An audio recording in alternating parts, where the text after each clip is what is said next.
ओम शांति। आज बाबा की revise date है 18/12/87 की अव्यक्त मुरली, जिसका शीर्षक है कर्मातीत स्थिति की गुह्य परिभाषा। पिछली बार नहीं, बाबा ने कहा था कि कर्मातीत स्थिति के बारे में अगली बार बताएंगे। ज्ञानी तू आत्मा, योगी तू आत्मा के बारे में बताया और कहा कर्मातीत स्थिति के बारे में अगली बार बताएंगे। तो आज बाबा ने बताया कि कर्मातीत स्थिति अर्थात कर्म के बंधन से परे दो बातें हैं। एक है कर्म बंधन में आना और एक है कर्म संबंध में आना। तो कर्म बंधन और कर्म संबंध विजुलाइज करें। हम अपने आप को द्वापर से लेकर के हम कर्म बंधन में थे, तो अपने आप को विजुलाइज करें। और अभी संगम युग में जब हम शिव बाबा के बने तो हम कैसे कर्म संबंध में आते हैं भविष्य 21 जन्मों तक।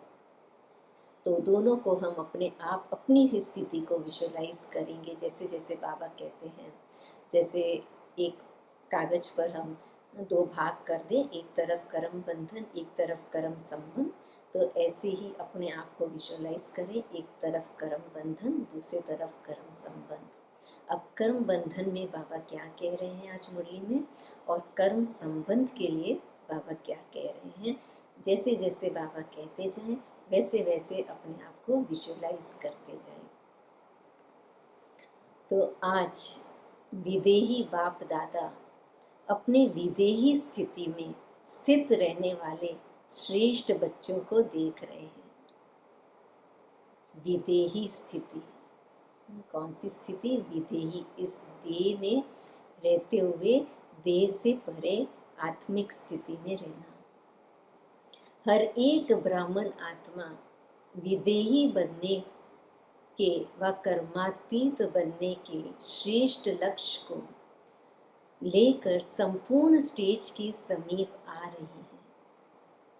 कहते हैं हर एक ब्राह्मण आत्मा क्या कर रहे हैं? विदेही बनने के। विदेही का मतलब ही बाबा ने बताया दूसरे शब्द में कर्मातीत।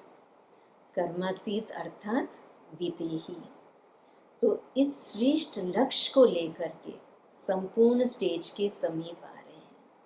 तो यदि हमें अपनी संपूर्णता के स्टेज के समीप जाना है तो हमें एक ऊंचा लक्ष्य चाहिए। जब ऊंचा लक्ष्य होता है तो फिर परिस्थिति चाहे कैसी भी हो, व्यक्ति चाहे कैसे भी हो, लेकिन अगर हम अपने लक्ष्य पर फोकस हैं तो हमें कोई भी बाहर की परिस्थिति या व्यक्ति हमें रोक नहीं सकता। और हम उस लक्ष्य के ऊपर फोकस्ड हैं तो उस लक्ष्य के प्रति ही हमारा हर कदम उठता है। तो लक्ष्य क्या बताया बाबा ने? कर्मातीत बनने का लक्ष्य। और कर्मातीत को दूसरे शब्दों में बाबा ने क्या बताया? विदेही। इस देह में रहते हुए देही की स्थिति, विदेही स्थिति। तो आज बाप दादा बच्चों की कर्मातीत विदेही स्थिति को समीपता, विदेही स्थिति की समीपता को देख रहे थे कि कौन कौन कितने समीप पहुंचे हैं।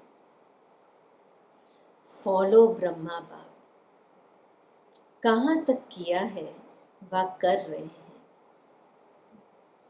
तो बाबा क्या देख रहे हैं कि हर एक बच्चा विदेही स्थिति के कितने समीप पहुंचे हैं। कहा जाता है कि जो आदि में हुआ वही अंत में होगा। आदि का पहला पाठ क्या था? कि मैं आत्मा हूँ, विदेही हूँ। और अंत भी क्या है? कि इस विदेहीपन की स्थिति में इसकी संपूर्णता के कितने समीप हम पहुँचे हैं। लक्ष्य सभी का बाप के समीप और समान बनने का है ही। जैसे ब्रह्मा बाप विदेही स्थिति में शुरू से रहे, 2 बजे उठकर ब्रह्मा बाबा दीवारों पे लिख देते थे, मैं आत्मा हूँ, मैं आत्मा हूँ। यशोदा आत्मा है, नारायण आत्मा है, हर कोई आत्मा है। हर एक के लिए बाबा ने आत्मा का पाठ पक्का किया। और अंतिम समय भी बाबा की स्थिति एकदम विदेही। देह का भान बिल्कुल बाबा को नहीं रहा, ना ही किसी का देह का आकर्षण रहा। ऐसे ही हमारी दादियों की स्थिति हमने देखी, चाहे वो दादी प्रकाश मणि थे, चाहे दादी जानकी जी, चाहे दादी गुलजार जी, एकदम संपूर्ण विधेय जैसे देह में है ही नहीं, अव्यक्त स्थिति में ही है। ऐसे विदेही स्थिति, अंतिम स्थिति भी बाबा कहते हैं, ऐसी विदेही स्थिति हो, ऐसे बाप समान संपन्न बनना, बाबा के समीप पहुंचना।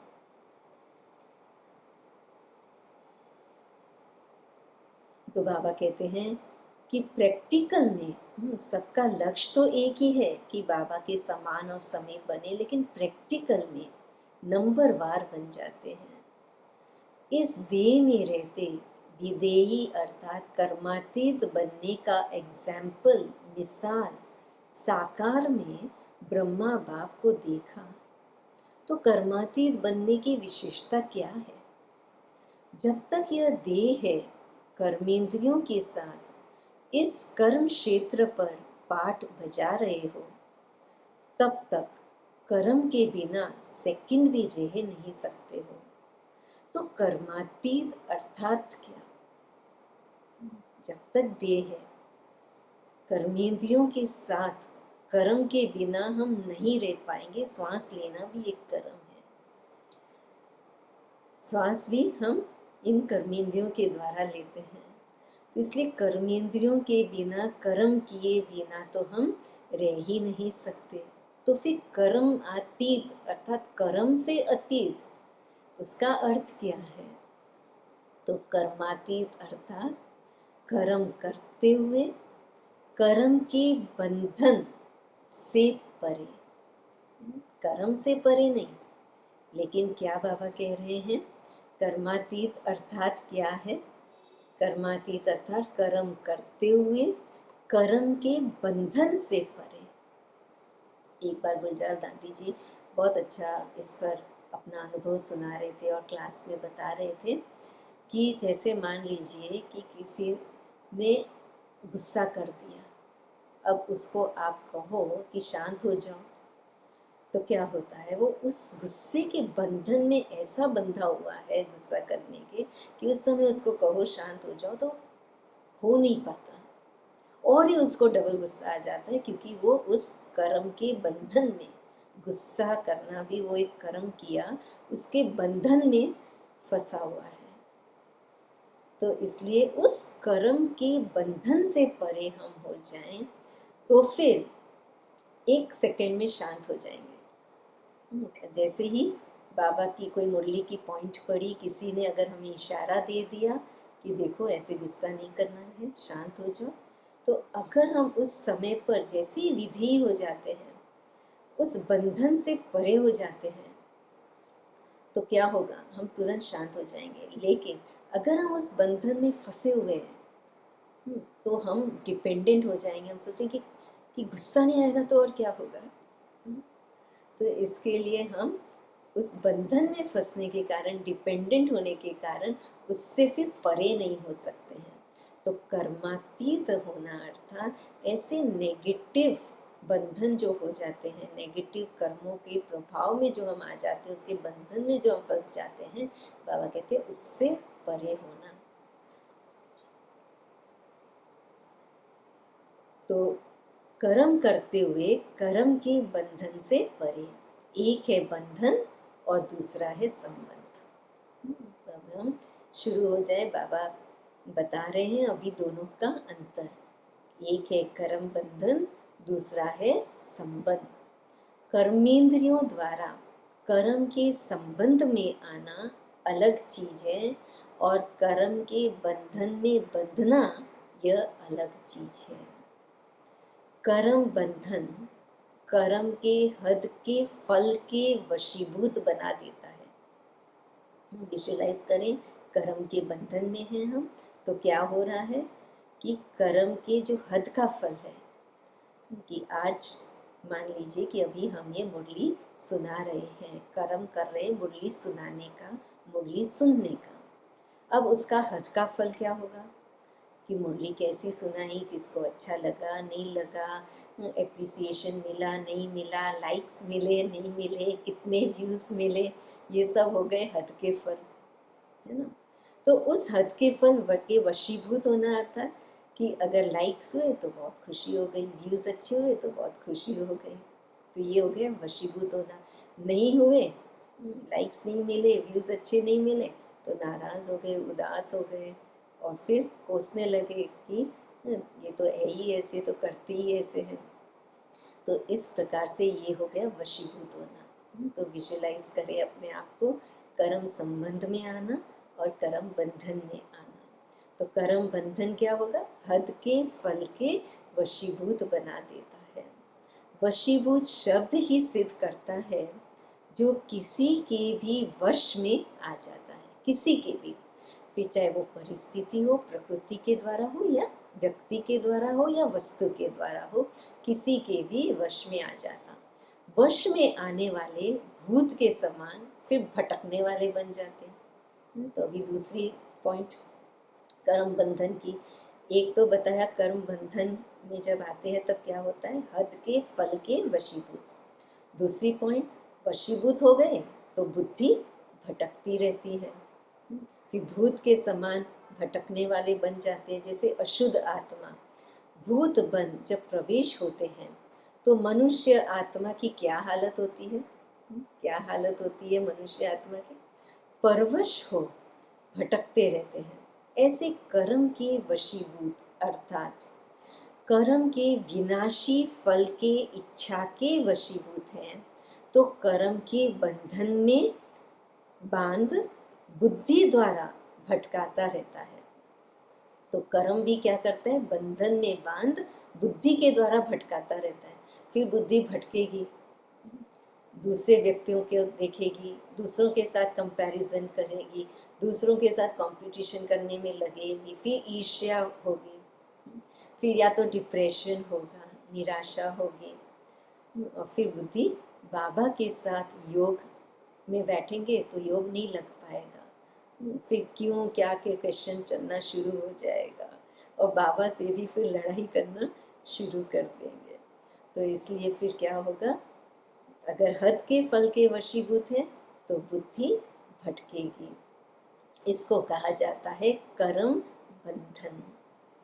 जो स्वयं को भी परेशान, तीसरी निशानी, क्योंकि बुद्धि भटक रही है, दूसरों को देख रही है, बाबा की तरफ बुद्धि एकाग्र नहीं है, तो क्या हो रहा है फिर, परेशान। तो खुद भी परेशान, दूसरों को भी परेशान करता। कर्मातीत अर्थात क्या, ये सब था कर्म बंधन की निशानियाँ। अब कर्मातीत मतलब कर्म संबंध। कर्मातीत अर्थात कर्म के वश होने वाला नहीं। कर्मातीत अर्थात कर्म के वश होने वाला नहीं, लेकिन मालिक बन, अथॉरिटी बन, कर्मेंद्रियों के संबंध में आए। मालिक बन, अथॉरिटी बन, कर्मेंद्रियों के संबंध में आए, विनाशी कामना से न्यारा हो, कर्मेंद्रियों के द्वारा कर्म कराए। तो अंतर हो गया, वो था कर्म बंधन पहले जो सुना, अब बाबा कह रहे कर्म संबंध। मालिक बन, मैं मालिक हूँ, अथॉरिटी बन कर्मेंद्रियों के द्वारा। तो जो भी मुरली सुना रहे हैं, सुन रहे हैं, तो मैं मालिक बन कर्मेंद्रियों के द्वारा सुना रही हूँ। मैं आत्मा इन इंद्रियों के द्वारा सुना रही हूँ, तो मैं कर्मेंद्रियों के संबंध में आई। तो मैं जो सुना रही हूँ उसके कर्म के वश नहीं हूँ। तो क्योंकि कर्म के वश नहीं हूँ, आत्मिक स्थिति में हूँ कि मैं आत्मा सुना रही हूँ मालिक बन के, तो इस कर्म का चाहे कोई भी फल हो, लाइक्स हो या डिसलाइक्स हो, तो व्यूज़ ज़्यादा हो या कम हो, एप्रिसिएशन हो या न हो, लेकिन क्या होगा, क्योंकि उस कर्म के वश नहीं हूँ, तो कर्म के फल के वश नहीं हूँ, तो इसलिए बुद्धि भटकेगी नहीं उन सब बातों में, और बुद्धि फोकस रहेगी मेरे लक्ष्य पर कि बाबा करा रहे हैं मेरे द्वारा, मैं आत्मा करा रही हूँ। और इसीलिए कोई कंपैरिजन नहीं, कोई कंपटीशन नहीं किसी के साथ, लेकिन मेरा अपना ही अपने साथ कंपैरिजन और कंपटीशन है। और जो भी स्थिति आज है उससे बेटर कल हो, ये मेरा प्रयास हमेशा होता रहेगा। तो मेरे अपने कर्मों पर अटेंशन रहेगा। तो इसलिए बाबा क्या कहते हैं कि कर्मातीत अर्थात कर्म के वश होने वाला नहीं, आत्मा मालिक बन कर्मेंद्रियों कर्म अपने अधीन न करे, अथॉरिटी बन कर्मेंद्रियों से संबंध में आए, विनाशी कामना से न्यारे हो, कर्मेंद्रियों के द्वारा कर्म कराए। तो आत्मा मालिक को कर्म अपने अधीन न करे, लेकिन अधिकारी बन कर्म कराता रहे। तो कर्म मुझे अधीन नहीं करेगा। अधीन कब करता है? जब उसके अंदर कामना रहती है, इच्छा रहती है, तब हम अधीन हो जाते हैं। लेकिन उस कामना से परे हो जाते हैं तो अधिकारी बन करके हम वो कर्म फिर करते रहते हैं। कर्मेंद्रियां अपने आकर्षण में आकर्षित करती हैं, अर्थात कर्म के वशीभूत बनते हैं। तो कर्म बंधन की एक और निशानी क्या होगी कि आकर्षण, कर्मेंद्रियों का आकर्षण। और कर्म संबंध में आएंगे तो कर्मेंद्रियों का आकर्षण नहीं होगा, लेकिन मैं आत्मा मालिक बन कर्मेंद्रियों के द्वारा कराऊंगी।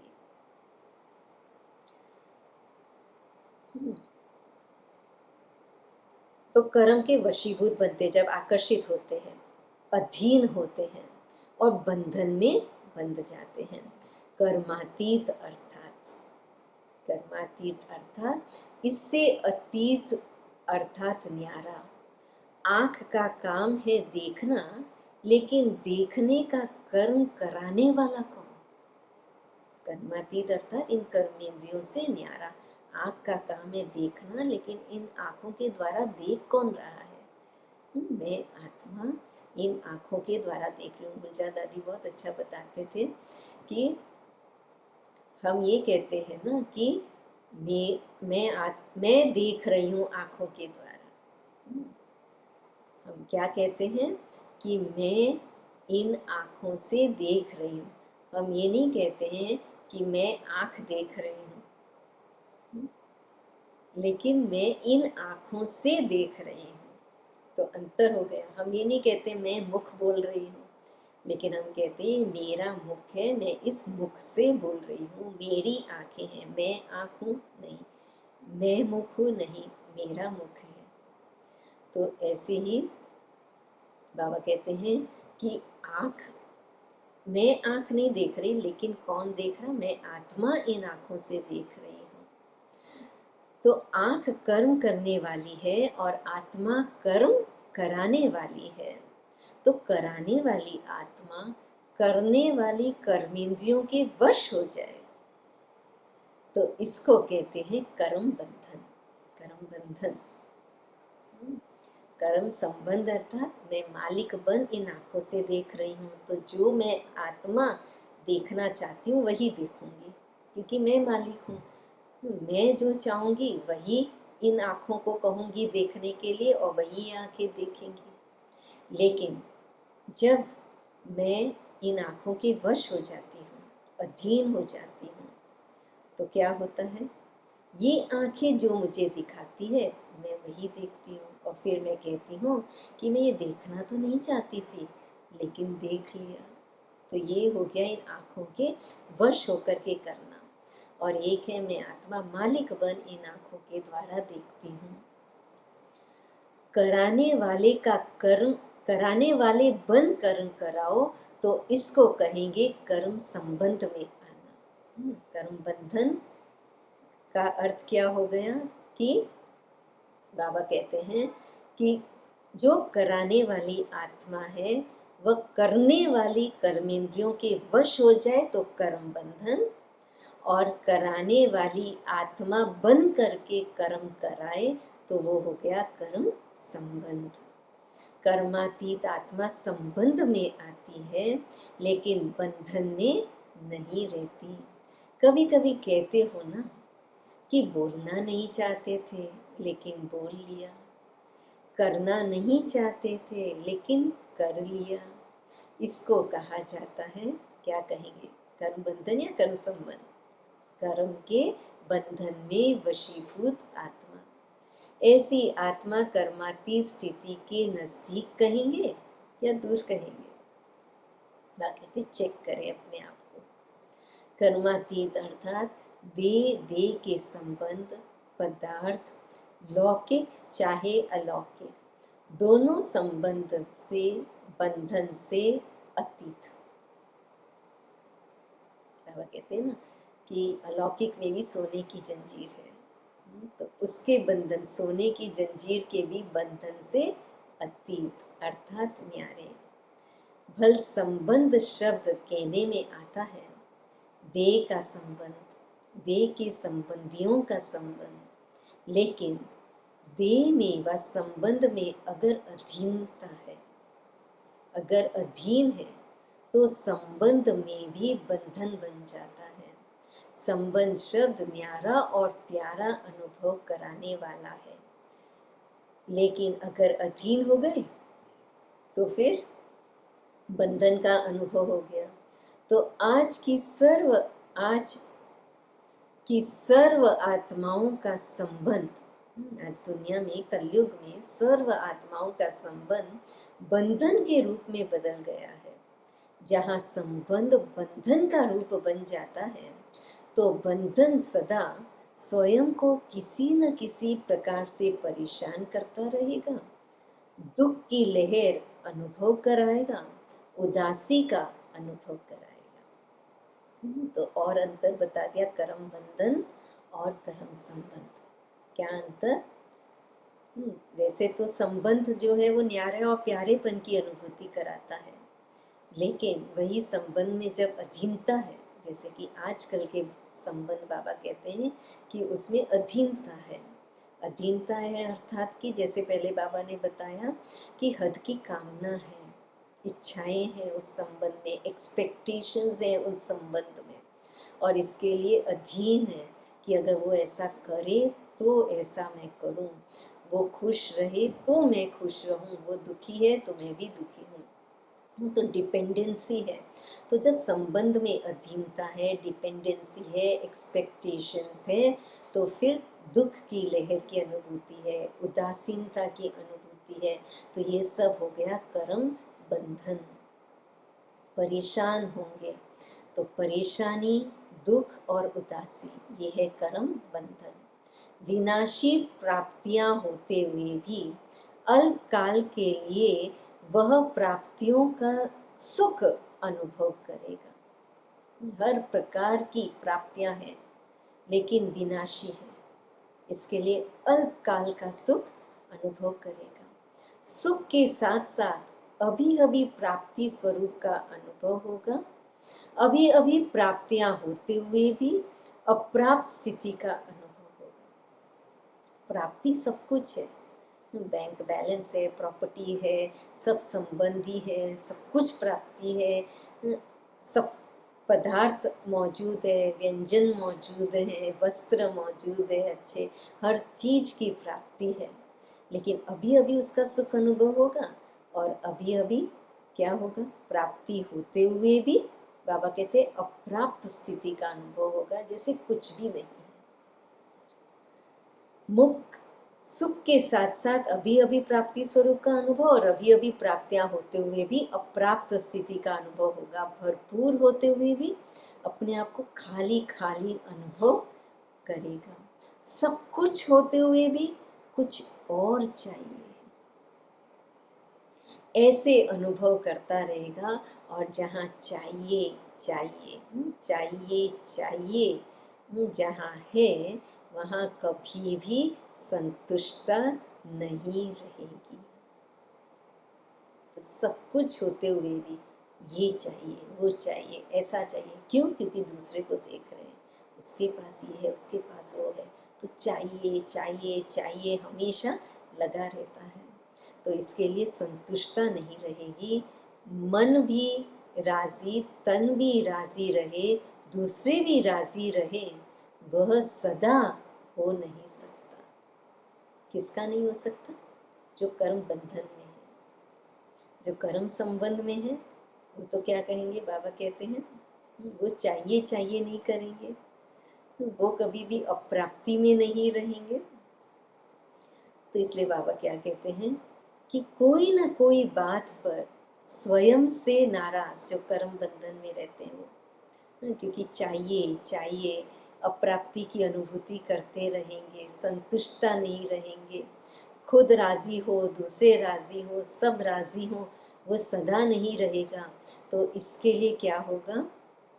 कोई न कोई बात पर स्वयं से नाराज या दूसरों से नाराज न चाहते भी होता रहेगा। चाहते नहीं है नाराज होना, फिर भी होते रहेंगे, क्योंकि नाराज अर्थात न राज, अर्थात राज को नहीं समझा। अधिकारी बन कर्मेंद्रियों से कर्म कराने का राज नहीं समझा। कौन सा राज नहीं समझा? अधिकारी बन में आत्मा मालिक हूँ इन कर्मेंद्रियों की, और मालिक बन अथॉरिटी से, अधिकारीपन से कर्मेंद्रियों से कर्म कराने का राज नहीं समझा। तो नाराज भी होगा ना। कर्मातीत कभी भी नाराज नहीं होगा। जो कर्म के संबंध में आते हैं, जो कर्मातीत अवस्था के समीप हैं, संपूर्णता के समीप है, वो क्या टेंशन रखेंगे कि वो कभी भी नाराज नहीं होंगे, क्योंकि वह कर्म संबंध और कर्म बंधन के राज को जानता है। कर्म करो लेकिन वशीभूत होकर नहीं करो, अधिकारी मालिक होकर के करो। कर्मातीत अर्थात अपने पिछले कर्मों के हिसाब किताब के बंधन से भी मुक्त। कभी कभी कहते हैं ना कि वर्तमान में तो सब पुरुषार्थ कर रहे हैं, बाबा का बन रहे हैं, रोज अमृत वेला उठ रहे हैं, मुरली सुन रहे हैं, सब पुरुषार्थ कर रहे हैं, लेकिन कोई पिछला हिसाब किताब आ गया, कोई पिछले कर्मों का हिसाब किताब आ गया ना, इसलिए उदासी आ गई, इसलिए रोना आ गया, इसलिए ऐसा हो गया। तो बाबा कहते हैं कर्मातीत अर्थात पिछले हिसाब किताब के कर्म के बंधन से भी मुक्त। अगर आ भी जाता है कोई पिछला हिसाब किताब, चाहे बीमारी के रूप में, चाहे कोई व्यक्ति के स्वभाव संस्कार के टक्कर के रूप में भी, लेकिन उस समय पे भी उस राज को समझना, अधिकारीपन के राज को समझ करके अपने कर्मेंद्रियों के द्वारा कर्म कराने का आत्मिक स्थिति, विदेही स्थिति में स्थित रहेंगे तो नाराज नहीं होंगे, उस पिछले हिसाब किताब के भी वश नहीं होंगे। तो इसलिए बाबा कहते हैं कि कर्मातीत कभी नाराज नहीं होगा, क्योंकि वह कर्म संबंध और कर्म बंधन के राज को जानता है। कर्म करो लेकिन वशीभूत होकर नहीं, अधिकारी मालिक होकर करो। कर्मातीत अर्थात अपने पिछले कर्मों के हिसाब किताब के बंधन से भी मुक्त, चाहे पिछले कर्मों के हिसाब किताब के फल स्वरूप तन का रोग हो, मन के संस्कार अन्य आत्माओं के संस्कार से टक्कर भी खाते हो, लेकिन कर्मातीत कर्म भोग के वश न होकर मालिक बन चुकतू कराएंगे। तो जो कर्म बंधन में है वो कर्म भोग रहे हैं, और कर्म संबंध में कर्मातीत हैं, तो फिर वो मालिक बन करके चुकतू कर रहे हैं। कर्म योगी बन कर्म भोग चुकतू करना, ये है कर्मातीत बनने की निशानी। तो कर्म बंधन कर्म भोगी, कर्म संबंध कर्म योगी।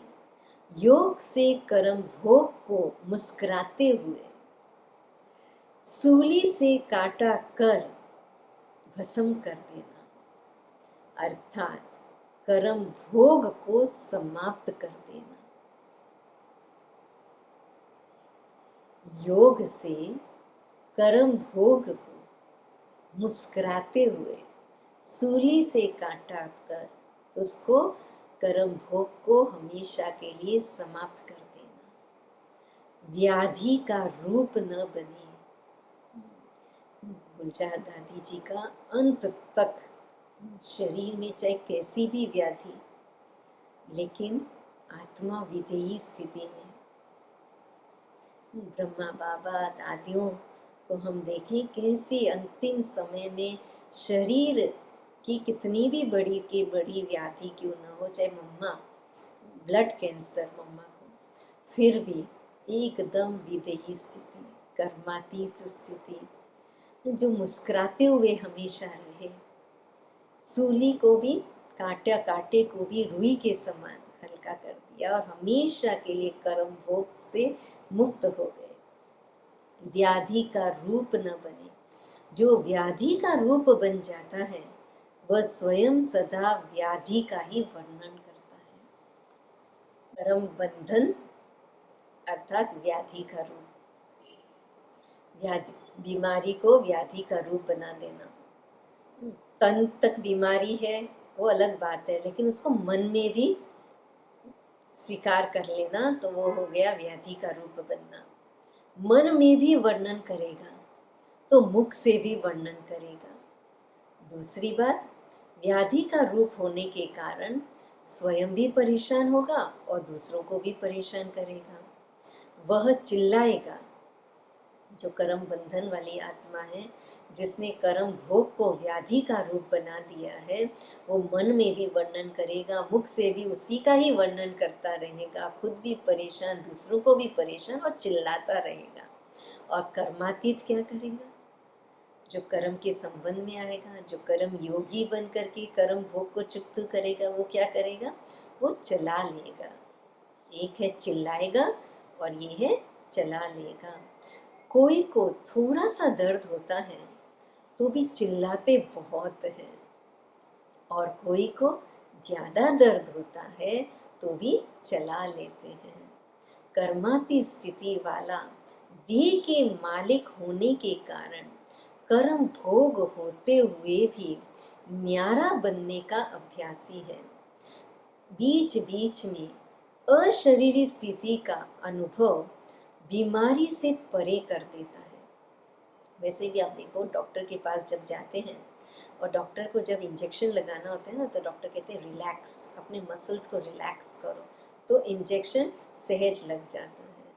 तो ऐसे ही बाबा कहते हैं कि जब हम कर्म योगी की स्थिति में रहते हैं और अपने मालिक अधिकारीपन की स्थिति में रहते हैं, आत्मिक स्थिति में, विदेही स्थिति में रहते हैं, अशरीरीपन का अभ्यास करते रहते हैं, तो जैसे बाबा कहते हैं ये बीच बीच में रूहानी इंजेक्शन लगाने जैसा है। तो बीच बीच में अशरीरी स्थिति का अनुभव बीमारी से परे कर देता है। जैसे साइंस के साधन द्वारा बेहोश कर देते हैं तो दर्द होते हुए भी भूल जाते हैं, दर्द फील नहीं करते हैं, क्योंकि दवाई का नशा होता है। तो कर्मातीत अवस्था वाले अशरीरी बनने के अभ्यासी होने के कारण बीच बीच में यह रूहानी इंजेक्शन लग जाता है। तो दवा से, पेन किलर से क्या होता है, थोड़े समय के लिए, जब तक दवा का असर है, दर्द का फील नहीं होता। ऐसे ही जब अशरीरीपन का अभ्यास होता है तो ये भी बाबा कहते एक रूहानी इंजेक्शन लग जाता है, जिससे उस दर्द का एहसास नहीं होता। तो ये तो नेचुरल इंजेक्शन है ना, इसलिए कहते हैं meditation as medicine. Meditation medicine का काम कैसे करती है कि हमें अशरीरी बना देती है, रिलैक्स कर देती है, जिसके कारण एक ऐसे दवा का काम करती है जो दर्द की महसूसता मन तक आने नहीं देती, शरीर तक ही सीमित रहता है। लेकिन कब? जब आत्मा मालिक बन आत्मिक स्थिति में, अशरीरी स्थिति में रहते हैं, तब ये ऐसा रूहानी इंजेक्शन लग जाता है। इस कारण सूली से काटा अनुभव होता है। और बात, और इसमें बात बाबा बताते हैं कि क्यों ऐसा होता है सूली से काटा अनुभव। क्यों दादियों को, ब्रह्मा बाबा को सिर्फ अशरीरीपन के अभ्यासी के कारण नहीं, लेकिन अशरीरीपन का अभ्यासी करने के कारण और एक बात है जो सूली से कांटे का अनुभव कराता है, और वह बात है फॉलो फादर होने के कारण विशेष आज्ञाकारी बनने का प्रत्यक्ष फल बाबा से विशेष दिल की दुआएं प्राप्त होती है। ये विशेष अंडरलाइन करने की आज बात है कि जब हम बाबा की आज्ञा पर चलकर अपने आप को आत्मा समझकर और आत्मा की स्थिति में रहते हैं, आत्मा के जो निजी गुण हैं, सुख, शांति, पवित्रता, आनंद, खुशी, जब उस स्थिति में रहते हैं तो क्योंकि ये परमात्मा का डायरेक्शन है, क्योंकि ये परमात्मा की आज्ञा है, भगवान की आज्ञा है कि ये बच्चे अपने को आत्मा समझो और अपने आत्मा के ओरिजिनल गुणों में रहो, तो जब हम उस परमात्मा की आज्ञा के पालन करते हैं तो उस परमात्मा भगवान के दिल की दुआएं हमें मिलती है।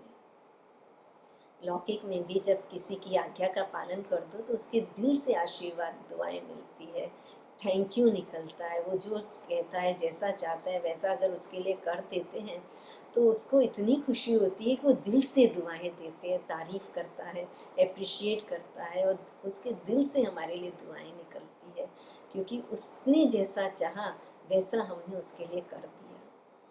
तो ऐसे ही भगवान हमारे से क्या चाहता है, भगवान की हमारे लिए क्या आज्ञा है, और अगर उस आज्ञा का हम पालन कर लेते हैं, और वो एक ही आज्ञा है जो आदि का है, वही अंत का है, और वो है आत्मा समझना, विदेही समझना, मालिक बन आत्मिक स्थिति में रहकर कर्मेंद्रियों के द्वारा कर्म कराना, आत्मा के ओरिजिनल संस्कारों में रहना। तो जब हम उस आज्ञा का पालन कर देते हैं तो परमात्मा की, भगवान की दुआएं हमें मिलती है, जिन दुआओं के कारण उस सूली से कांटा, कांटे से भी रुई वो परिस्थिति हो जाती है, वो कैसे पार हो जाता है वो हमारे सोच से परे हो जाता है। और ये प्रैक्टिकल अनुभव है, कैसी भी बड़े से बड़ी परिस्थिति हो, लेकिन जब हम बाबा की याद में रहते हैं और जो बाबा की आज्ञा है कि जो हुआ अच्छा हुआ, जो हो रहा है अच्छा हो रहा है, और जो होगा वो अच्छे से अच्छा होगा, जब ऐसा सोचते हैं तो जो नहीं अच्छा होने जा रहा था, जो हमें दिखाई दे रहा था बाहर से नहीं अच्छा हो रहा है, वह भी अच्छा हो जाता है, वह अकल्याण भी कल्याण में परिवर्तन हो जाता है, जिसको बाबा ने भी आगे मुरली में बहुत अच्छे से बताया है। तो इसलिए बाबा कहते हैं वो विशेष दिल की दुआएं प्राप्त होती है। एक अपना अशरीरी बनने का अभ्यास, एक है कि मैं खुद पुरुषार्थ कर रही हूँ अशरीरी बनने का, और दूसरा है आज्ञाकारी बनने का प्रत्यक्ष फल बाबा की दुआएं। ये प्रत्यक्ष फल बाबा की दुआएं वह बीमारी अर्थात कर्म भोग को सूली से कांटा बना देती है। कर्मातीत श्रेष्ठ आत्मा कर्म भोग को कर्म योग की स्थिति में परिवर्तन कर देगी। तो ऐसा अनुभव है, वह बहुत बड़ी बात समझते हो। कोरोना कितना बड़ी बात है, इतने पॉजिटिव केसेस, छोटी उम्र में सब जा रहे हैं, ये हो रहा है वो हो रहा है, बहुत बड़ी बात हम इशू बना रहे हैं इस बात का। या फिर कर्म योगी बन आत्मिक स्थिति में रहे, आत्मा के ओरिजिनल संस्कारों में रहे, बाबा की याद में फॉलो फादर करते हुए, बाबा की आज्ञा पर चलते हुए हम उस मौलाई मस्ती में अगर रहते हैं तो फिर ये सब कुछ कोई बड़ी बात नहीं है। इसका प्रभाव हमारे मन पर कभी नहीं पड़ेगा और उसके कारण हम उस कर्म भोग पर भी विजय प्राप्त आसानी से कर लेंगे। तो बाबा कहते हैं तो ऐसा अनुभव होता है, वह बहुत बड़ी बात समझते हो, सहज है वह मुश्किल है। छोटी को बड़ी बात बनाना या बड़ी को छोटी बात बनाना, यह अपनी स्थिति के ऊपर है, ये मेरे देखने के नज़रिए पर है। ये मेरे माइंडसेट पर है। बाहर जो भी परिस्थिति है उस परिस्थिति को बड़ा विकराल रूप देना या फिर बड़ी से बड़ी परिस्थिति को भी छोटी नज़र आना। तो जितनी हमारी ऊंची स्थिति, विमान से जब देखते हैं तो नीचे सब कुछ छोटा आता है, इतना बड़ा शहर भी एक खिलौना छोटा नज़र आता है। तो जितनी ऊंची स्थिति, जितनी हम बाबा की गोद में बैठ करके, क्योंकि ऊंचे ते ऊंचा तो बाप है, ऊंचे ते ऊंचा धाम तो परम धाम है। तो जब परम धाम में शिव बाबा की गोद में बैठ करके जब हम इस संसार की परिस्थिति को देखें तो क्या होगा? कुछ भी नहीं है, पेपर टाइगर की तरह है। तो इसलिए बाबा कहते हैं ये हमारी स्थिति पर है कि हम उस ऊंची स्थिति पर बैठे हैं या फिर उस परिस्थिति के लेवल की ही स्थिति पर बैठे हैं। क्योंकि अगर जिस परिस्थिति जहाँ पर है उसी लेवल में अगर हम भी हैं तो फिर वो परिस्थिति तो बड़ी ही नज़र आएगी ना। लेकिन उस परिस्थिति से परे ऊंची स्थिति में बैठेंगे तो फिर वो परिस्थिति कुछ भी नहीं है। तो वो हमारे बाबा कहते हैं किस पर है? हमारी स्थिति पर है। परेशान होना व अपने अधिकारीपन के शान में रहना। जो कर्म बंधन होगा वो परेशान, और जो कर्म संबंध में है वो अधिकारीपन के शान में रहना। ये हमारे ऊपर है, ये अपने ऊपर है। क्या हो गया? कर्म बंधन वाला क्या कहेगा? ये क्या हो गया? इतनी पॉजिटिव केस अचानक बढ़ गई, क्या हो गया? और जो कर्म संबंध में है वो क्या कहेगा? जो हुआ अच्छा हुआ। तो ये दोनों स्थिति, एक है क्या हो गया और एक है जो हुआ अच्छा हुआ। ये दोनों स्थिति बाबा कहते हैं ये अपने ऊपर है। यह निश्चय बुरे को भी अच्छे में बदल सकता है। क्या हो गया? ये कहना, इतनी आवाज हो गई, क्या हो गया? ये कहना मतलब जो हुआ अच्छा हुआ। आवाज भी हो गई तो कोई बात नहीं, जो हुआ अच्छा हुआ। तो ये स्थिति हमारे ऊपर है। तो इससे क्या हो जाता है? जब ये वाइब्रेशन रहता है कि जो हुआ अच्छा हुआ, तो क्या होगा? जो बुरा होने वाला है वो भी अच्छे में परिवर्तन हो जाएगा। अब मान लीजिए ये आवाज़ हुई, अब वहाँ जो जिससे आवाज़ हुई उसके अंदर में डर होगा कि अरे ये गिर गया, आवाज़ हो गई तो पता नहीं डिस्ट्रैक्शन हो जाएगा।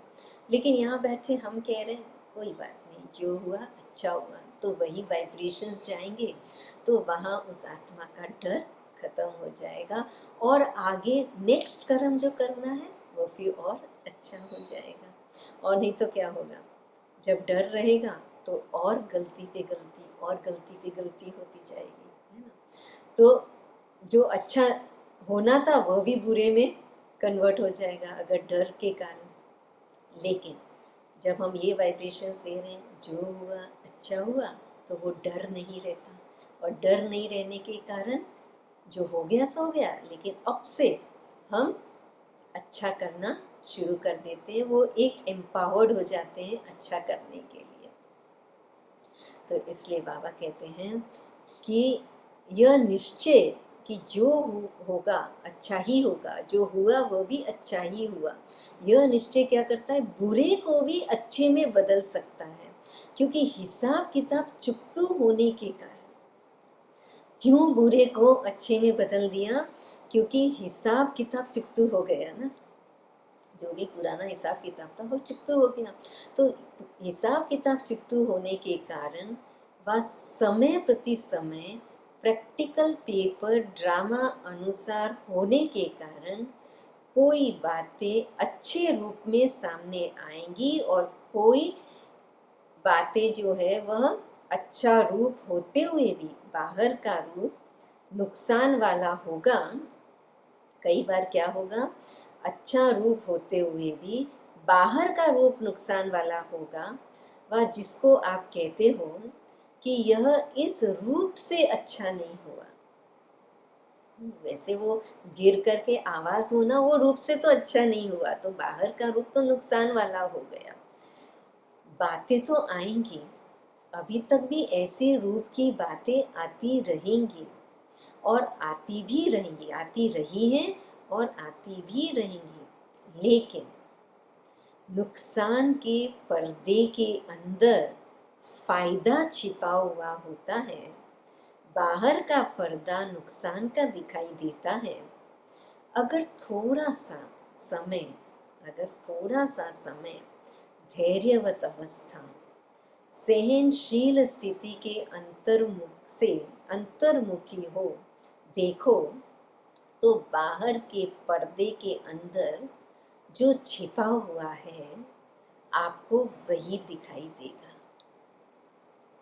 ऊपर का देखते भी नहीं देखेंगे, जो छिपा हुआ है वही दिखाई देगा।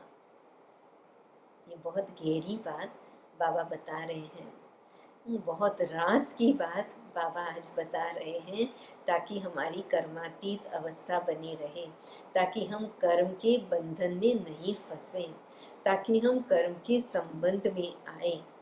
उसकी बहुत सहज और गहरी युक्ति बाबा बता रहे हैं। और वो क्या है? बस एक मंत्र पक्का करें, जो हुआ अच्छा होगा। इससे क्या होगा?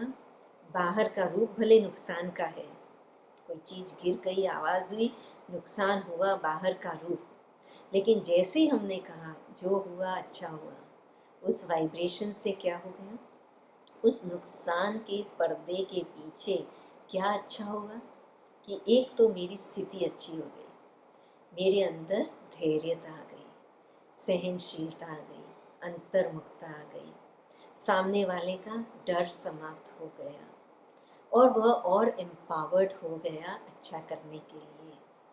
तो इसके लिए ये सारे छिपे हुए जो अच्छाई है, तो वो अच्छाई दिखाई देने लगेगी कि इसके पीछे भी क्या अच्छा है, क्या अच्छा सीखने को मुझे मिल रहा है, क्या लेसन सीखने को मिल रहा है। तो ये जो छिपा हुआ अच्छा है वह दिखाई देगा। कब दिखाई देगा? जब ये स्थिति होगी कि जो हुआ अच्छा हुआ। तो उसके लिए बाबा कहते हैं कि ऐसी स्थिति जो नुकसान के पर्दे में भी अच्छा दिखाई दे, उसको बाबा ने कौन सी स्थिति बताई है? होली हंस। होली हंस हो ना। सम्मान कौन सा दे रहे हैं बाबा? उसके लिए क्या याद रखना है कि हम कौन हैं? होली हंस। जब वह हंस, जो पंछी, पशु जो हंस है, पंछी जो हंस है, जब वह हंस कंकड़ और रतन को अलग कर सकता है, कंकड़ में छिपे हुए रतन को देखकर कंकड़ और रतन को अलग कर सकता है, तो होली हंस, हम जो होली हंस हैं, बाबा के बच्चे, वह अपने छिपे हुए फायदे को ले लेगा। नुकसान के बीच फायदे को ढूंढ लेगा। समझा? कब होगा? जब होली हंस के स्वमान में रहेंगे, तब नुकसान में उस फायदे को ढूंढ लेंगे। जल्दी जब घबरा जाते हैं ना, डर जाते हैं, घबरा जाते हैं, तो इससे क्या होता है? जो अच्छा सोचा जाता था, जो अच्छा सोचा जाता, वह भी घबराने के कारण बदल जाता है। वह भी घबराने के कारण बदल जाता है, इसलिए और नुकसान पे नुकसान हो जाता है उस घबराहट के कारण, उस डर के कारण। अच्छा भी नुकसान में बदल जाता। जो अच्छा सोच सकते थे वह भी सोच नहीं पाते और घबरा जाते। तो घबराओ नहीं। तो जो कर्म बंधन में आता है वो क्या होता है? वो घबरा जाता है। और जो कर्म संबंध में आता है वह घबराता नहीं है। तो वह घबराओ नहीं, कर्म को देख कर्म के बंधन में नहीं फंसो। घबराना अर्थात कर्म के बंधन में फंस जाना। क्या हो गया, कैसे हो गया, ऐसे तो होना नहीं चाहिए, मेरे से ही क्यों होता है? मेरा ही भाग्य शायद ऐसा है। अपने आप को ही फिर कोसना शुरू कर देते हैं। और एक मुरली में बाबा ने कहा ना, फिर बाबा को भी नहीं छोड़ते, उंगली दूसरों को उठाते उठाते अपने तक को भी कोसना शुरू कर देते, और फिर ऐसे करते हैं ना, तो दूसरों को भी कोसते और ऊपर फिर भगवान को भी कोसना शुरू कर देते। तो इसलिए बाबा कहते हैं, फिर कहते हैं कि मेरा ही भाग्य शायद ऐसा है, यह रस्सियाँ, ये सूक्ष्म रस्सियाँ जो दिखने में नहीं आती है ना, इमेजिनरी रोप्स जिसको कहते हैं। इसमें एक बहुत अच्छी कहानी है ये सूक्ष्म रस्सियों की, इमेजिनरी रोप्स की, कि एक बार एक किसान जो है वो अपने 3 घोड़ों को ले जाता है, एक पेरेंट्स घोड़ा और एक छोटा घोड़ा, बच्चा घोड़ा। तो 3 को लेकर के जा रहा होता है नदी किनारे स्नान करने के लिए, और अपने घर में उसके पास 2 रस्सियाँ होती है, वो 2 रस्सियों को लेकर के साथ में निकलता है। अब जब वो स्नान करने जाता है तो वो सोचता है चलो इन घोड़ों को मैं इधर ही बांध देता हूँ ताकि वो इधर उधर चले न जाए। लेकिन देखता है तो उसके पास 2 ही रस्सी है और 3 घोड़े हैं, तो अब क्या किया जाए। तो वो अपने दोस्त के पास जाता है, जो नज़दीक में ही दोस्त रहता है, कि उसके पास एक और रस्सी मिल जाए। तो वो दोस्त कहता है मेरे पास एक रस्सी नहीं है, लेकिन एक सुझाव है, एक युक्ति है। वो पूछता है क्या है, तो वो उसको कान में वो युक्ति बता देता है। अब उस युक्ति के अनुसार वो क्या करता है, उन घोड़ों को बांध देता है। अब जब बांध करके निश्चिंत होकर के वो जो छोटा बच्चा घोड़ा है उसको कहता है भाई तुम्हें वॉचमैन का काम करना है और ध्यान देना है, मैं जब तक नहीं आऊँ तब तक कोई भी यहाँ से नहीं जाए। और फिर वो लौट स्नान करने जाता है, स्नान करके लौट करके आता है तो देखता है सब वैसे के वैसे ही खड़े हैं, तीनों के तीन ही, क्योंकि उसके पास तो 2 रस्सियाँ थी, उसने 2 को तो बांध दिया था, छोटे को कह दिया था आपको वॉचमैन का काम करना है और ध्यान देना है। और तीनों जो है वहीं के वहीं थे, वो खुश हो गया। उसने दोनों को जिनको रस्सियाँ बांधी थी, जो पेरेंट्स घोड़े थे उनको रस्सियाँ बांधी थी, वो रस्सियाँ खोल करके आगे बढ़ने लगा। वो बच्चा घोड़ा वहीं का वहीं खड़ा है। वो उसको कहे भी चलो अभी वॉचमैन जो करना था वो पूरा हुआ पार्ट, अभी चलो अभी आगे बढ़ना है, अब वॉचमैन नहीं बनना है। फिर भी वो सुने नहीं, फिर भी वो वहीं का वहीं खड़ा रहे। तो वो बेचारा सोच में पड़ जाता है कि अब मैं क्या करूं। तो वो अपने दोस्त के पास जाता है, तो दोस्त ने कहा जैसे मैंने बताया वैसे किया। तो उसने कहा हाँ मैंने तो वैसे ही किया, आपने कहा था कि दोनों को बांध देना, तीसरे को जो है इमेजिन करना बांधने का। और जब 2 पेरेंट्स घोड़े को बांधे तब वो छोटा बच्चा भी देखे, ये ध्यान देना। तो मैंने वैसा ही किया। तो बोले कि अगर इमेजिन करके उसको बांधा है तो अब वापस इमेजिन करो कि वो आप उसको भी जो है खोल रहे हो बांधे हुए को। तो उसने जा कर के फिर वही किया, उसको इमेजिन किया कि वो जैसे उसको खोल रहा है, जैसे पहले इमेजिन करके उसको बांधा था वैसे इमेजिन किया कि वो खोल रहा है, एक्टिंग किया खोलने की। और जैसे उसने ऐसा कर दिया घोड़ा चलना शुरू हो गया, वो बच्चा घोड़ा भी चलना शुरू कर दिया। तो ऐसे ही बाबा कहते हैं कि इमेजिनरी रोप्स, ये रस्सियाँ, इमेजिनरी रस्सियाँ कौन सी हैं, व्यर्थ संकल्प, क्या होगा कैसे होगा पता नहीं, ऐसा तो नहीं हो जाए, ये तो नहीं हो जाए, पहले से ही भय के संकल्प, फियर के संकल्प, डर के घबराहट के संकल्प, पहले से ही जो अभी तक नहीं हुआ उसको पहले से ही हम सोचना शुरू कर देते हैं, ये है इमेजिनरी रस्सियाँ। तो बाबा कहते हैं कि ये जो रस्सियाँ हैं, कौन सी रस्सियाँ, कि क्या होगा मेरा ही शायद भाग्य ऐसा है, ये रस्सियाँ बांधते जाते हो तो यह संकल्प ही रस्सियाँ हैं, इसलिए कर्म के बंधन में फिर बंध जाते हो। कौन सी रस्सियों से, इन व्यर्थ संकल्प की रस्सियों से कर्म के बंधन में बंध जाते हो। व्यर्थ संकल्प ही कर्म बंधन की सूक्ष्म रस्सियाँ हैं। कर्मातीत आत्मा कहेगी जो होता है वह अच्छा है, मैं भी अच्छा, बाप भी अच्छा, मैं भी अच्छा, बाप भी अच्छा, ड्रामा भी अच्छा, किसी पे भी उंगली उठाएगा नहीं, सब अच्छे। यह बंधन को काटने की कैंची का काम करता है। एक है रस्सी व्यर्थ संकल्प की, और उस व्यर्थ संकल्प की रस्सी को काटने की कैंची कौन सी, समर्थ संकल्प, पॉजिटिव संकल्प, मैं भी अच्छा, बाप भी अच्छा, ड्रामा भी अच्छा, सब अच्छा, जो हुआ बहुत अच्छा। बंधन कट गए तो कर्मातीत हो गए ना। छोड़ो तो छूटे, डाल पर बैठा है पंछी, छुड़ाओ छुड़ाओ तो कैसे छूटेगा। छोड़ना है वो बंधन को, डाल को, और वो डाल छोड़ने की, उस बंधन को काटने की बाबा क्या कैची दे रहे हैं, बहुत सहज। जो हुआ अच्छा हुआ। कल्याणकारी बाप के बच्चे होने के कारण संगम युग का हर सेकंड कल्याणकारी है।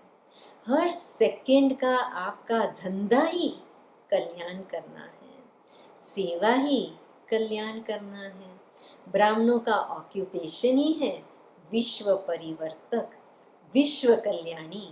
कौन है हम? विश्व परिवर्तक, विश्व कल्याणी, संगम युग का हर सेकंड कल्याणकारी, स्वयं भगवान कल्याणकारी, हर समय कल्याणकारी। तो उस परमात्मा के कल्याण की छत्र छाया में कोई भी अकल्याण कभी भी हो ही नहीं सकता। ऐसे निश्चय बुद्धि आत्मा के लिए हर घड़ी निश्चित कल्याणकारी है। समझा? अभी तो कर्मातीत की परिभाषा बहुत है। जैसे कर्मों की गति गहन है, कर्मातीत स्थिति की परिभाषा भी बड़ी महान है, और कर्मातीत बनना भी जरूरी है। बिना कर्मातीत बनने के साथ नहीं जाएंगे, चलेंगे। साथ कौन जाएगा? जो समान होंगे। ब्रह्मा बाबा को देखा, कर्मातीत स्थिति को कैसे प्राप्त किया। कर्मातीत बनने का फॉलो करना अर्थात साथ चलने योग्य बनना। साजन के साथ साथ चलना है, बाराती में नहीं पीछे फॉलो करना है। तो इसके लिए साथ चलने के योग्य बनने के लिए ब्रह्मा बाप को फॉलो करना है, उनके समान कर्मातीत बनना है। और उसका राज बाबा ने बताया, निश्चय बुद्धि। जो हुआ अच्छा हुआ, हर बात में कल्याण है। ये समर्थ संकल्प कर्म संबंध में लाएगा। मैं आत्मा विदेही हूँ, अधिकारी बनकर के इन कर्मेंद्रियों के द्वारा कर्म करा रही हूँ। कर्म योगी बन बाबा की आज्ञा का पालन कर रही हूँ। तो बाबा की दिल की दुआएं मेरे साथ है। अशरीरीपन का इंजेक्शन बाबा लगा देते हैं। तो इस प्रकार से हम अपने अधिकारीपन की शान में रहते हुए, हर कर्म कर्मेंद्रियों के द्वारा कराते हुए, अपने आत्मा के ओरिजिनल संस्कार में रहते हुए, कल्याण की भावना से हर कर्म करते हुए, नुकसान में भी फायदे को देखने वाले होली हंस जब बन जाते हैं, तब कर्मातीत स्थिति को प्राप्त कर सकते हैं। तो इसलिए ब्रह्मा बाबा को देखा, कर्मातीत स्थिति को कैसे प्राप्त किया। कर्मातीत बनने का फॉलो करना अर्थात साथ चलने योग्य बनना। आज इतना ही सुनाते हैं, इतनी चेकिंग करना, फिर और सुनाएंगे। अच्छा, सर्व अधिकारी स्थिति में स्थित रहने वाले, कर्म बंधन को कर्म के संबंध में बदलने वाले, कर्म बंधन को कर्म संबंध में बदलना, डिफरेंस पता चल गया। कर्म बंधन क्या है, कर्म संबंध क्या है। अब क्या करना है, कर्म बंधन को कर्म संबंध में परिवर्तन करना है। कर्म भोग को कर्म योग की स्थिति में सूली से कांटा बनाने वाले, हर सेकंड कल्याण करने वाले, सदा ब्रह्मा बाप समान कर्मातीत स्थिति के समीप अनुभव करने वाले, ऐसे विशेष आत्माओं को बाप दादा का याद प्यार और नमस्ते। अव्यक्त बाप दादा की पाठियों से मुलाकात। सदा अपने को समर्थ बाप के समर्थ बच्चे अनुभव करते हो। कभी समर्थ कभी कमजोर, ऐसे तो नहीं। समर्थ अर्थात सदा विजयी।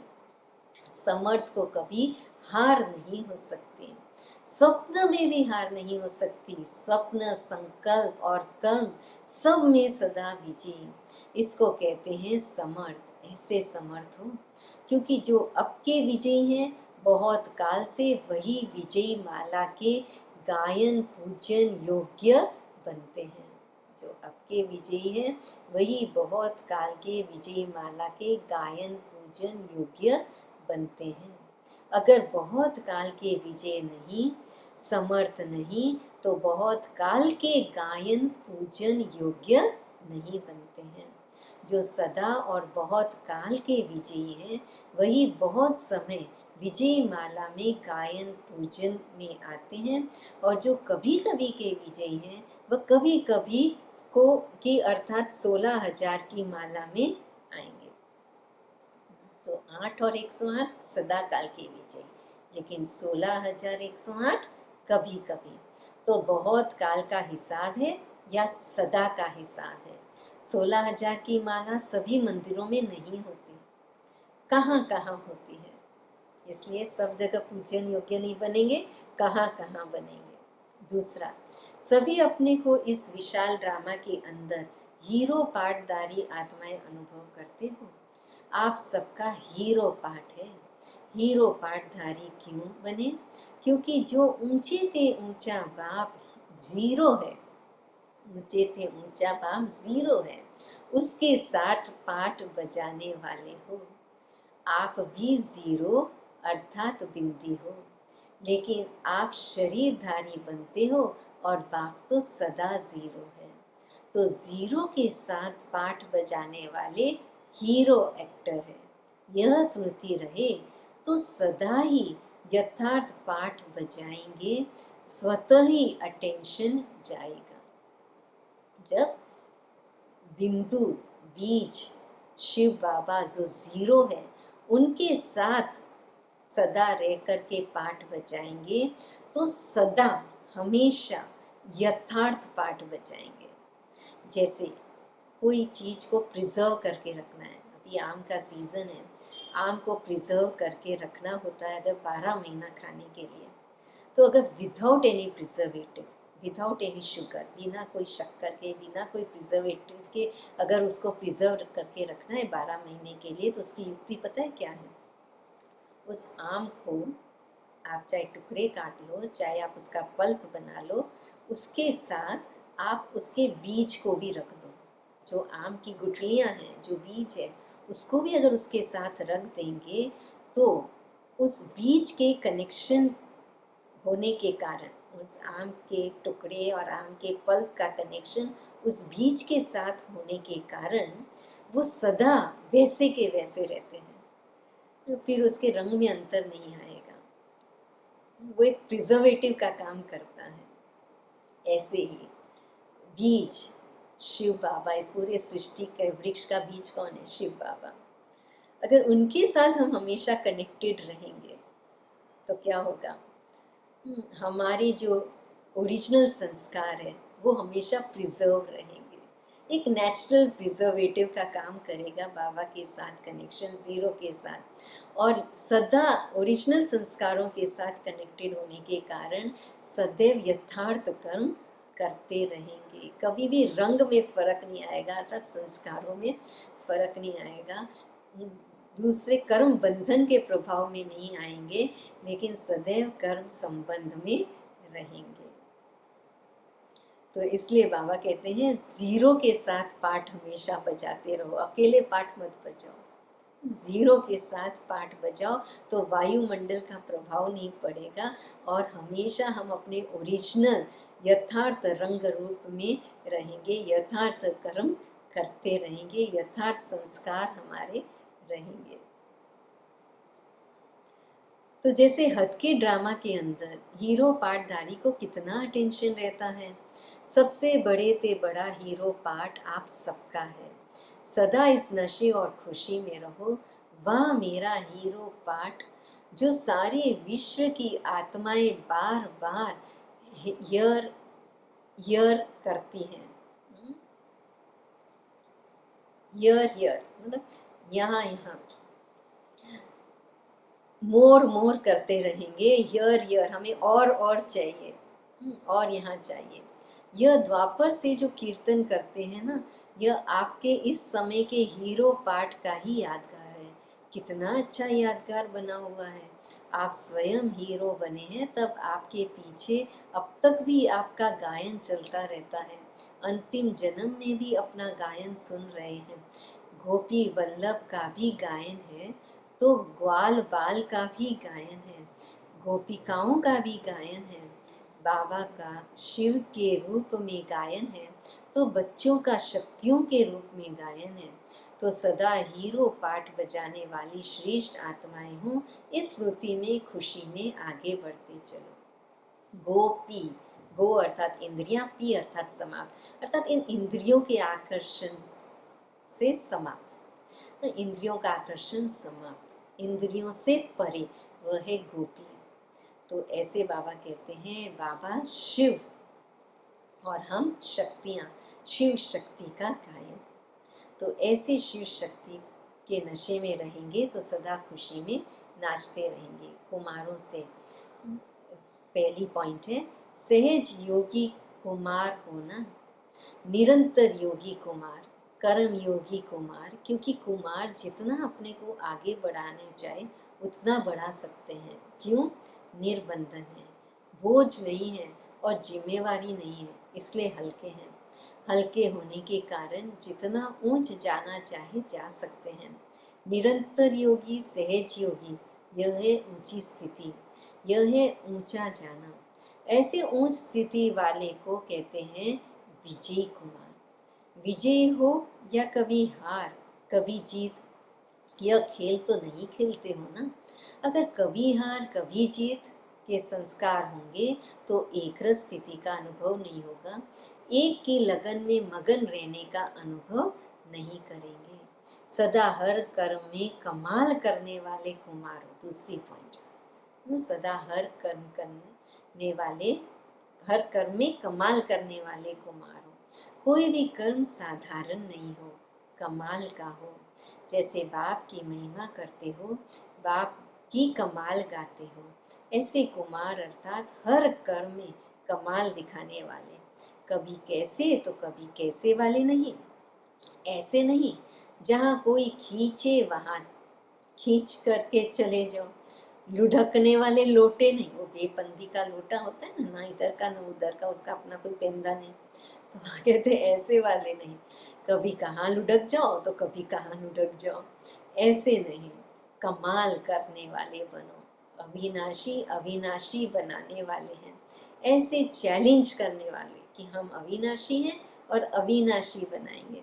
ऐसे कमाल करके दिखाओ जो हरे कुमार चलता फिरता फरिश्ता हो। दूर से ही फरिश्तेपन की झलक अनुभव हो। वाणी से सेवा के प्रोग्राम तो बहुत बना लिए, वह तो करेंगे ही, लेकिन आजकल प्रत्यक्ष प्रूफ चाहते हैं। प्रत्यक्ष प्रमाण सबसे श्रेष्ठ प्रमाण है। प्रत्यक्ष प्रमाण इतने हो जाएं जो सहज सेवा हो जाएगी। फरिश्तेपन की सेवा करो तो मेहनत कम, सफलता ज़्यादा होगी।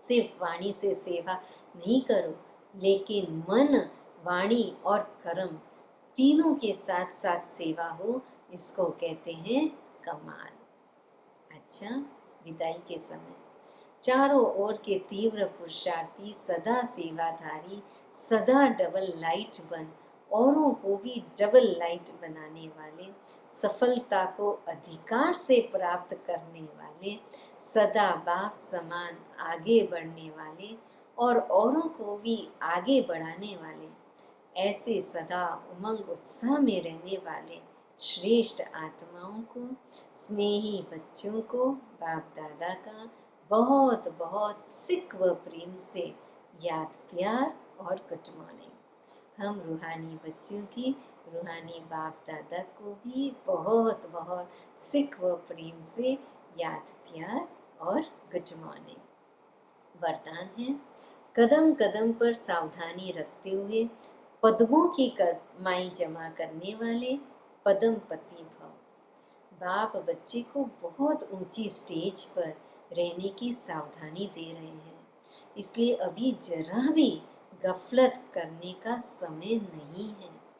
अब तो कदम कदम पर सावधानी रखते हुए कदम में पद्मों की कमाई करते पदम पति बनो। जैसे नाम है पद्मा पदम भाग्यशाली, ऐसे कर्म भी हो।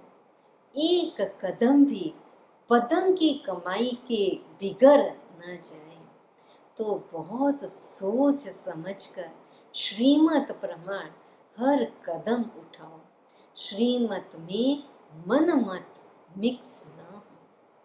पद्मों की कमाई कब होगी? हर कदम में, जब हर कदम श्रीमत अनुसार हो, उसमें मन मत मिक्स ना हो। हर कदम अटेंशन, कि हर कदम में पद्मों की कमाई करनी है। ऐसी ऊंची स्थिति में हर कदम में रहना है श्रीमत के प्रमाण। स्लोगन, मन को ऑर्डर प्रमाण चलाओ तो मन मना भव की स्थिति स्वतः रहेगी। मन को कैसे चलाओ? मन को ऑर्डर प्रमाण चलाओ। जैसे जैसे बाबा का ऑर्डर आता जाए, वैसे वैसे मन भी हमारी सूक्ष्म कर्मेंद्रियां हैं, तो जैसे आत्मा बन इन कर्मेंद्रियों को ऑर्डर प्रमाण चलाना है, वैसे ही हमें मन बुद्धि संस्कार को भी बाबा की श्रीमत के ऑर्डर प्रमाण चलाते रहें, तो मन मना भव की स्थिति स्वतः रहेगी। Thank you. ओम शांति।